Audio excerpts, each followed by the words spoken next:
Hello everyone, got a little something new for you today. I'm going to be responding to a video from Vice News, the company founded by Gavin McInnes and his friend using government money in Canada, which has now morphed into a giant media outlet funded by Disney, the Murdoch family, as well as George Soros. Giant news media outlet, generally considered now a liberal outlet, which is interesting considering the kind of career path that Gavin McInnes has gone on. But that's not what we're here to talk about. In this video, Vice is going to compare Donald Trump to Rome.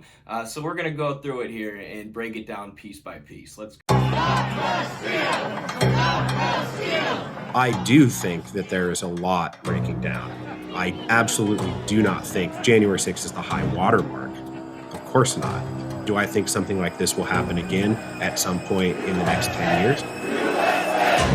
Yeah, absolutely I do.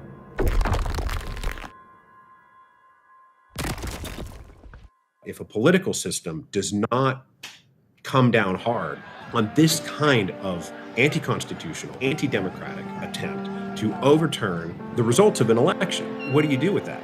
If you can get away with it, you're just going to keep doing it. All right, so these guys are legitimately asking, do the Capitol riots show that America is crumbling like Rome?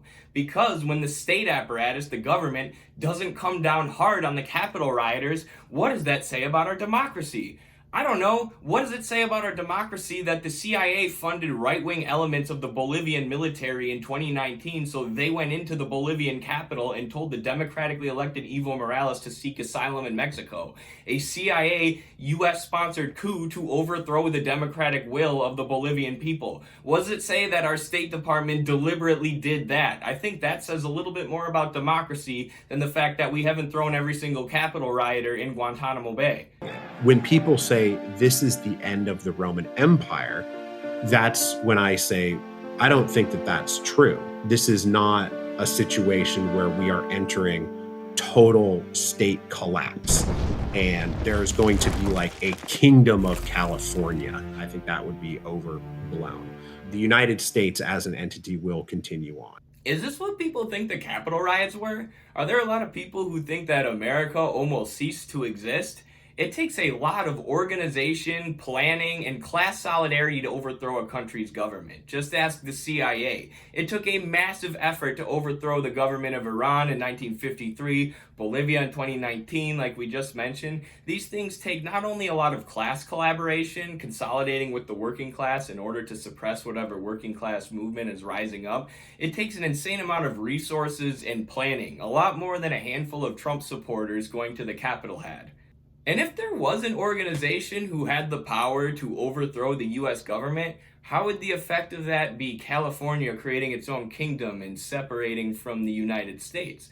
I mean, for me, it's kind of a small point, but it shows how little Americans know about what happens when we actually overthrow countries' governments. It's not that the countries break into small states, militia groups rise up of whatever political or religious background, and they fight to gain the position of power that's now been created. There is a vacuum of power that groups now fight for. This is what happened after the US destabilized Libya, after they destabilized Iraq. And that's why the US is still in Iraq fighting this war against different militias. In the US, you would probably see a lot of Christian extremist militias, right? People who like run mega churches trying to lead their congregation to take on the White House if America actually collapsed. I don't know, but you know what I mean?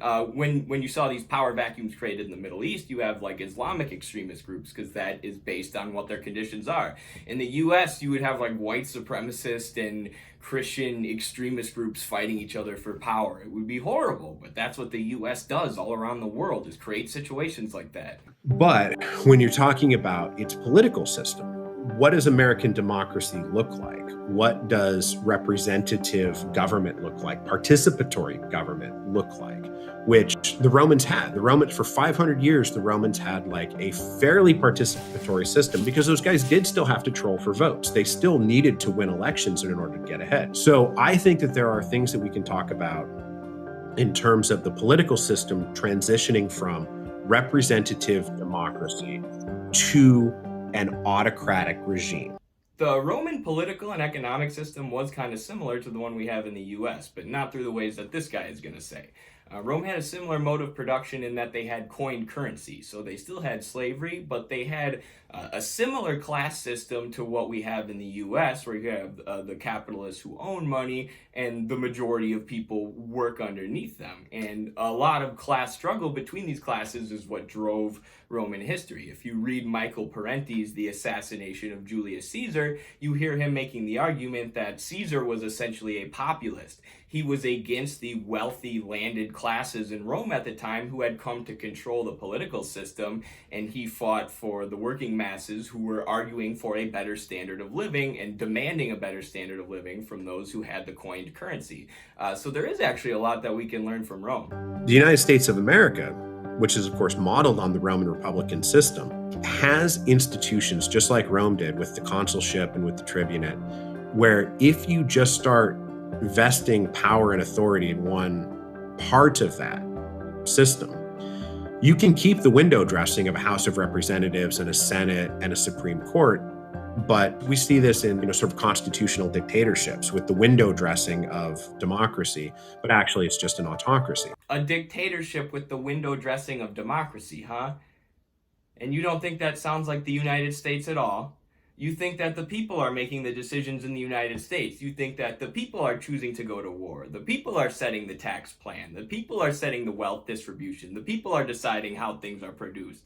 No, of course not. A dictatorship of capital, a dictatorship of the capitalist class with the window dressing of liberal democracy is what the United States is right now. And you see Putin there at the end of that video. And I'm not a defender of the Russian Federation, but what makes them a dictatorship that the US doesn't do? Because they put Alexei Navalny in jail? The US is currently putting Daniel Hale in jail, a whistleblower who shared information about the US drone striking civilians, as Edward Snowden did, as Chelsea Manning did, as all these people did, who the US State Department has promptly gone after and thrown in jail, or the US legal system, I should say. Is Russia a dictatorship because they supported Assad? The US has backed extremist rebel groups in Syria for over 10 years. Assad was democratically elected. He just won election with over 80% of the votes. And you're going to tell me that the US is supporting democracy in Syria, whereas Russia's a dictatorship when the US is funding extremist groups who are killing people and launching missile strikes in the area? No, of course not. I mean, what a joke. The US is a dictatorship of capital with a window dressing of liberal democracy. People aren't making the decisions. Capital is. And by the way, as I'm editing this, before you all call me a supporter of Russia, you could call them a dictatorship too. They're run by oligarchs. In the US, we call them billionaires. In Russia, they call them oligarchs. But the US is a dictatorship too. That's all I'm saying. Okay, peace. The American political system is well primed to move towards a presidential autocracy, right? The office of the presidency and the executive branch, the institutional framework is there for that office and the White House to become something like a truly imperial presidency, not just as a metaphor, but truly an imperial presidency that will come when these ambitious people and these ambitious politicians really just throw elections out the window and it all just becomes a power grab free for all, where power is all that matters and nothing else does. Oh no, you're telling me that America may become a true empire where all the politicians are obsessed with power? Well, what have I been living in for the past 24 years of my life? What is our current system? If this is not an empire where the politicians are obsessed with power, I would hate to see what that looks like. Tell me, Vice, I have a question. When the US overthrew these countries that I'm putting on screen right now, was that not true imperialism? Did they not have a true emperor for president when they were overthrowing democratically elected countries? What is true imperialism to you? You said earlier in this video that in a dictatorship, people are fooled by the window dressing of democracy, but in reality, there's a dictator. Well, Vice, it seems to me that you've been fooled by the window dressing of our democracy, and you can't see that capital is the true dictator. And you take that mentality, which I do see floating around out there, the only thing that matters is power and winning, and an institution like the presidency that is well primed to become an autocratic entity. You put those two things together, and you've got an American dictatorship. Oh yeah, you see hunger for power out there, just kind of floating around out there. Here and there, there's a few people who seem a little bit power hungry. Not like Jeff Bezos or Elon Musk, right? Just Donald Trump. Someone else like Donald Trump is going to turn the position of presidency into a dictatorship. If Trump could not use that office to turn the US presidency into an autocracy, then no one's going to be able to do it. Not because he's so smart, but because he's power hungry and he tried every step along the way to use his executive office to shut down the checks and balances. But it didn't work. He's not the president right now. They had a riot, but nothing happened. So what is this fear of Trump turning the office of president into a dictatorship? The Roman Republic, what happened there was it got down to a point where ambitious men who wanted power stopped caring about the various rules, norms, laws that govern their behavior. See, it wasn't the class forces that I was talking about in Rome fighting over political power and material benefit. It was actually that they had a representative democracy of very kind, nice, and respectable gentlemen. And then eventually those gentlemen stopped caring about all the rules of law and Rome collapsed and turned into a dictatorship. That's how it happened, according to Vice. This is true. Don't look it up. Hopefully the US will never follow this terrible path of having our nice, kind, respectable leaders become power hungry and selfish. I would never want to see what a country like that would look like. What happens if you lose an election? What happens if you don't get command of a legion? What happens if your rival is going to put forward a popular bill and give them more votes and more clients than you're going to have, make them more popular than you? How do you respond to that? And for 500 years, they mostly just kind of did it in a round robin rotational system where everybody was kind of happy. And then round about the 50 or 60 years before Caesar, right? All of that started breaking down and they started escalating with each other. See, look at the way they describe the fall of Rome, right? They do not look at the class forces. They do not look at historical development. They say for 400, 500 years, everything was going good. And then Caesar took over as a dictator and they killed him. Right? Compare that to the analysis of Parenti in his book, The Assassination of Caesar, that I've been talking about, where you had class forces for years developing and discontent among the working class and those who did not have coined currency and who were being exploited and who did not have the same standard of living as those who had bought the political class rise up and have a populist leader in Caesar who is then eventually killed in an act of class solidarity among the class who actually has the coined currency. What makes more sense? What sounds more realistic and like it happened in real life? That or everything in Rome was going good for 500 years until dictator Caesar took all the power and then people killed him? Of course it was the class forces. Of course it was the development of history. But this is why liberals are bad at politics and bad at historical analysis in general. They have no class analysis, so they end up obsessing over the personalities and the psychologies of people in wealth and power. As you see them here, drawing parallels between the people in wealth and power in Rome hundreds and hundreds of years ago versus the people of wealth and power today. Donald Trump, and they go, oh, is this how history works? What connections can we draw between these people of wealth and power? No, you ding-dongs, it's the class forces that drive history.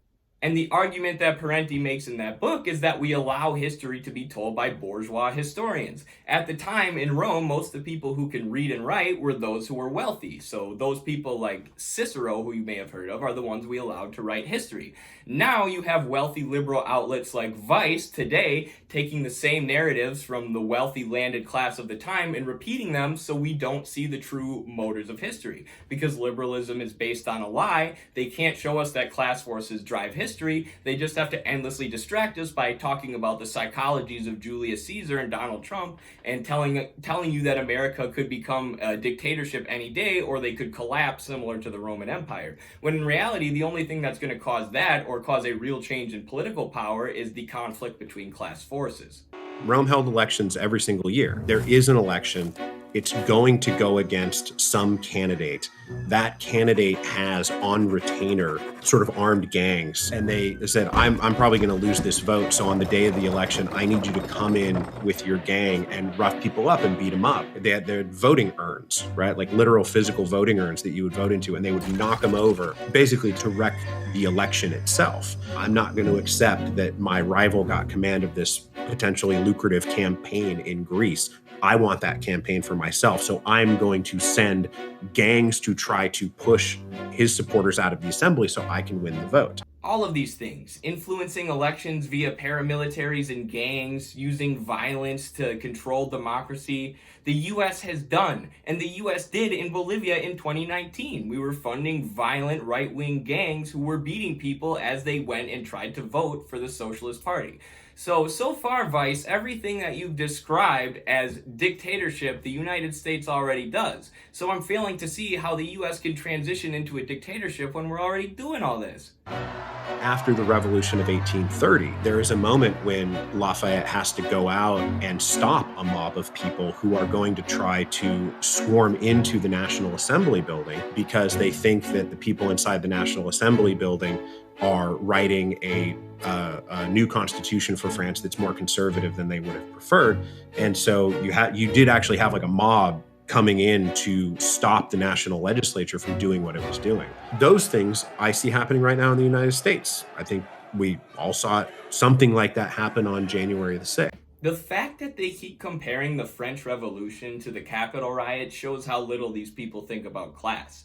The French Revolution happened when the working people, the masses, the peasants didn't have enough food to eat while you had the aristocracy and the monarchy living in luxury. So that caused a revolution, and when they put a representative democracy in power and that democracy started writing too conservative a constitution, you see another mob of people say, hey, move that constitution to the left, put more working class power in it. The Capitol riots were not that at all. The data shows that most of these people were business owners or people who own land, not people in the lower or working classes. This was not a working class uprising. This was mostly professional managerial class people who must spend too much time on the internet and got sucked into QAnon or something so that they were willing to storm the Capitol, but not a working class uprising for bread against the monarchy and the aristocracy who are living in luxury. It was as I said, a middle class bunch of crazy Trump supporters. And the fact that Vice here is comparing the two as if it was the same group shows how little they think about class and what constitutes a class.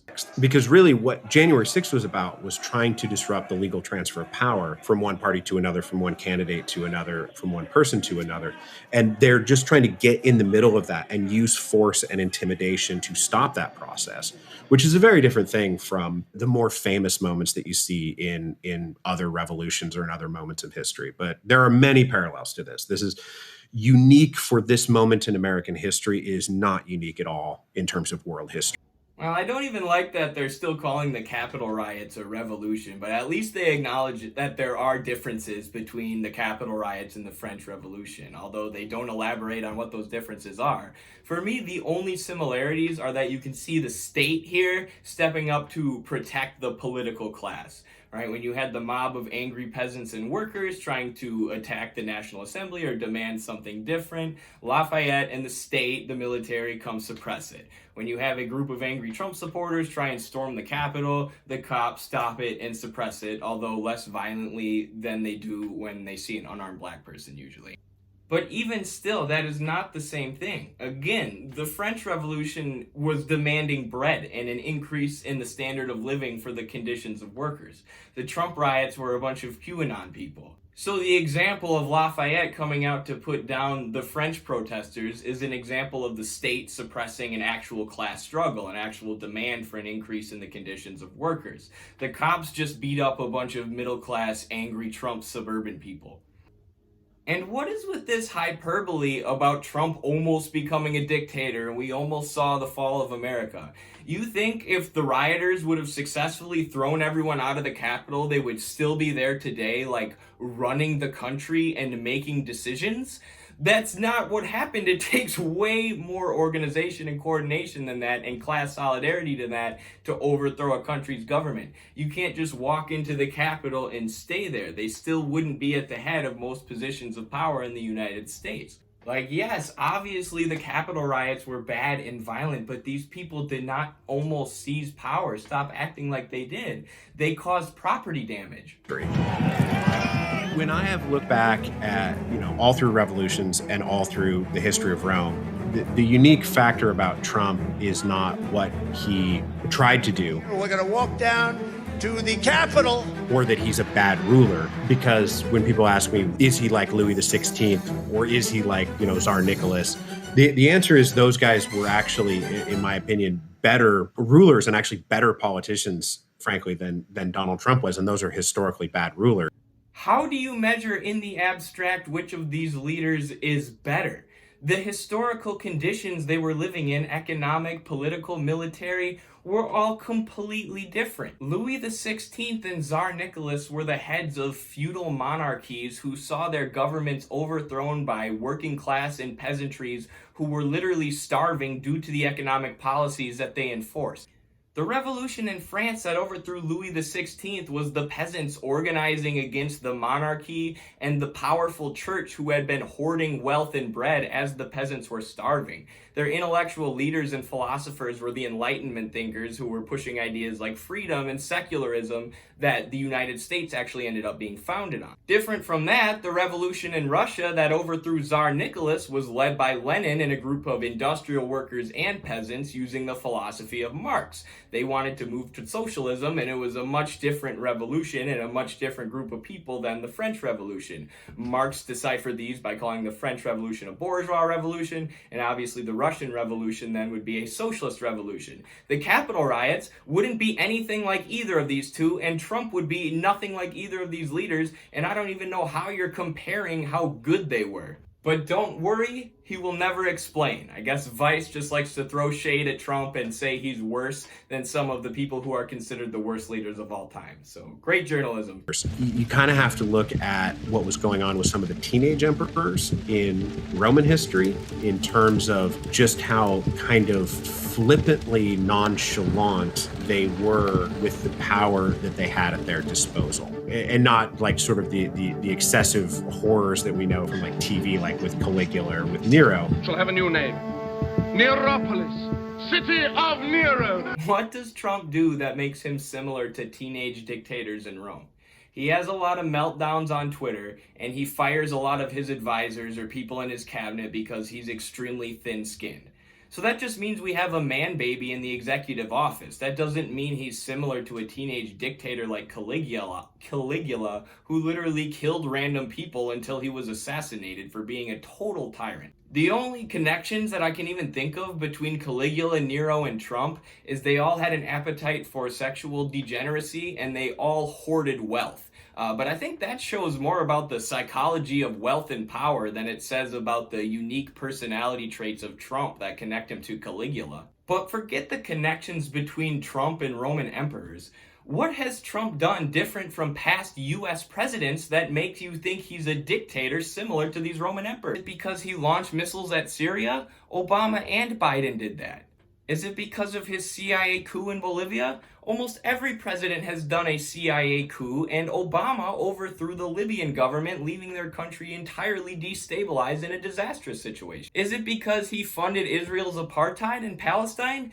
Every US president has done that since 1960. These are all extremely violent, undemocratic acts that have been committed by every post-World War II president.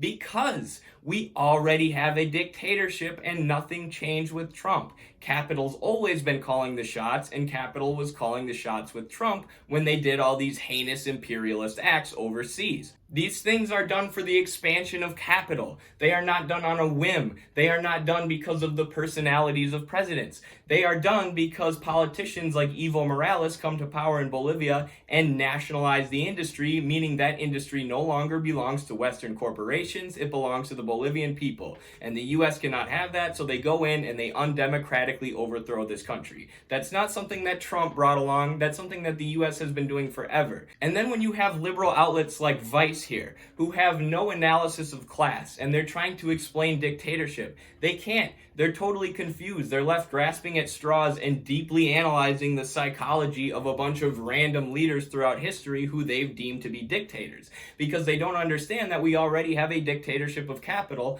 and it is in fact class forces and now market forces which drive things. The reason people from Vice think that Trump's a dictator is because they don't know what a dictator is. They don't know what a dictatorship is because they've always lived in a dictatorship pretending to be a democracy. The fact that Trump is more brash than Obama, the fact that Trump is mean on Twitter, the fact that Trump is not politically correct, these things do not make him a dictator, although liberal world will tell you that's how things work. A dictatorship is when you control the economy, the military, and the state. And the US state, economy, and military is controlled by those who own capital, and it has been for a long time. But just in terms of temperamentally and how they wielded the power that they had at their disposal. So what does the quote unquote American Caesar look like, or the American Sulla, or the American Marius? Like somebody who's going to come along and really push the system over and grab a hold of it. I don't know that we've seen exactly what that playbook